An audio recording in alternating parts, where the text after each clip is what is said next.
है। लेकिन इस बार जो मैं देख रहा हूँ रिस्पांस जो है लोगों का, कार्यकर्ताओं का, मतदाताओं का, वो कांग्रेस के पक्ष में है और लोग चाहते हैं कि यहाँ सरकार दोबारा बने। और जो बीजेपी सरकार दिल्ली में भी है उसका कार्यकाल लोग देख चुके हैं, लगभग 10 साल हो गए हैं। तो विकल्प लोग ढूंढ रहे हैं केंद्र में भी।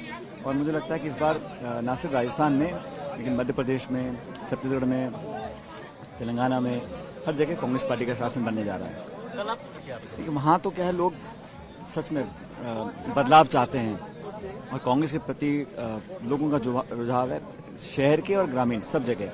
और मैं जिस जगह में महाकौशल वाली बेल्ट में गया था मैं कल जबलपुर में, तो वहाँ पर लोग पहले मन बना चुके हैं कि कांग्रेस को जिताना है।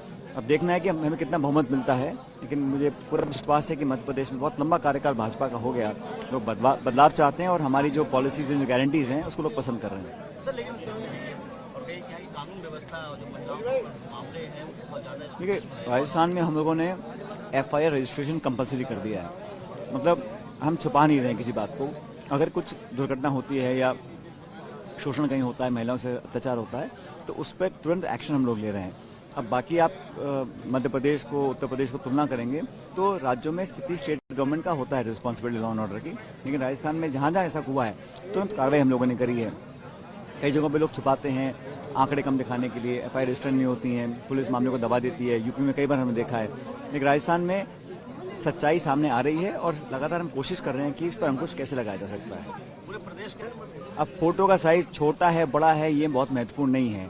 मैं समझता हूँ राजनीति में लोगों को जनता के बीच में, उनके दिलो दिमाग में भी जगह बनानी चाहिए। और जो कार्यकर्ता, राजनीतिक कार्यकर्ता पब्लिक के माइंड में, उनके दिमाग और दिल में जगह बनाता है, वो परमानेंट है। बाकी पोस्टर तो आज इसके हैं, कल उसके बदलते रहते हैं, लेकिन पब्लिक के साथ जुड़ाव रहे, कार्यकर्ताओं से कनेक्ट रहे, एक भावनात्मक जुड़ाव रहता है, तो वो एक लंबे समय तक रहता है।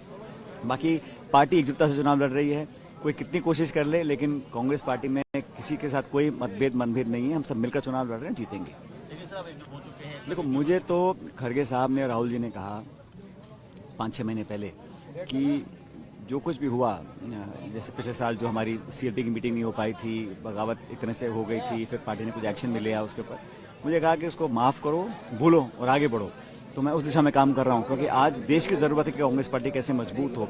कांग्रेस कैसे मजबूत होगी जब स्टेट्स में सरकारें बनाएंगी, उसकी जिम्मेदारी हमारे ऊपर है। तो एज कांग्रेस वर्कर हमारी जिम्मेदारी है कि सब बातें भूलकर एकजुटता से आगे बढ़ना है। और किसको क्या पद मिलता है नहीं मिलता वो पार्टी का निर्णय है, लेकिन पहली आवश्यकता है हम कैसे बहुमत के पास जाएं, आप सरकार यहाँ पे बनाए 3-4 स्टेट्स में, उस दिशा में मैं काम कर रहा हूँ। पिछली बार देखिए, जो टिकट डिस्ट्रीब्यूशन है वो अल्टीमेटली कांग्रेस लीडरशिप करती है। हम अपनी राय देते हैं, सुझाव देते हैं, लेकिन सर्वे होते हैं, रिपोर्ट्स जाती हैं, फीडबैक मिलता है, उसके आधार पर निर्णय लिए जाते हैं। मैं हमेशा पक्षधर रहा हूँ कि नौजवानों को ज्यादा मौका मिलना चाहिए। नौजवानों का ये देश प्रदेश है, उनको अगर रिप्रेजेंटेशन नहीं मिलेगा तो मैं समझता हूँ सही नहीं है। लेकिन अल्टीमेटली जो पार्टी का निर्णय है, जिसको टिकट दिया है, वो हमारा ऑफिशियल कैंडिडेट है। अब हम सबको मिलकर उसको जिताना है। और कांग्रेस में तो बहुत एक आध कई जगह मनमुटाव होगा, लेकिन भाजपा में जो बिखराव हुआ है टिकट डिस्ट्रीब्यूशन के बाद, वो जग जाहिर है। इसलिए लोग तुलना करते हैं कि कौन सा संगठन कैसे डील कर रहा है। कांग्रेस में ticket distribution by and large संतोषजनक रहा, कोई बहुत ज्यादा मतभेद किसी के नहीं है।